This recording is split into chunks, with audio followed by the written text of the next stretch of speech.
संस्थापक गाणितिक एवं प्रकाशन निर्देशक एवं उपदेष्टा सी आम जो कविता तैयारी 6 वर्ष लगी से प्रत्यक्ष हाथ रही प्रत्यक्ष भाव में अच्छी आप जानते महुरी और आकांक्षा से दुईटर संपादक भाव में कार्य कर तेणु भली व्यक्तित्व पाई आम निज अन्य जड़े अन्य सम्मान्य अतिथि होती श्रीजुक्त जितेन्द्र कुमार मोहन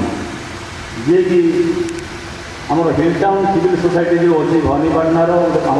तार संपादक भाव में कार्य कर श्रीजुक्त जितेन्द्र कुमार मोहन सब से आम हिल टाउन 6 वर्ष से ग्रंथ लिखार लगी पड़ी या पूर्वर दुईटी बही गोटे बालाजी मंदिर में दारुदिन लीला लोकार्पित होती द्वितीय बही गीत गोविंदम शिरडी साई मंदिर में लोकार्पित होता है आज सत्यसाई विद्या मंदिर में सत्यसाई सेवा समिति प्रथम बालाजी मंदिर तापर शिरडी साई मंदिर एवं बर्तमान सत्यसाई मंदिर में आसिक आमर तृतीय ग्रंथ आसिक पहुंची एटी से लोकार्पण कर सौभाग्य आम अर्जन करूँ धन्य मन करूँ।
श्री सत्य साई भगवान आशीर्वाद निश्चित भाव में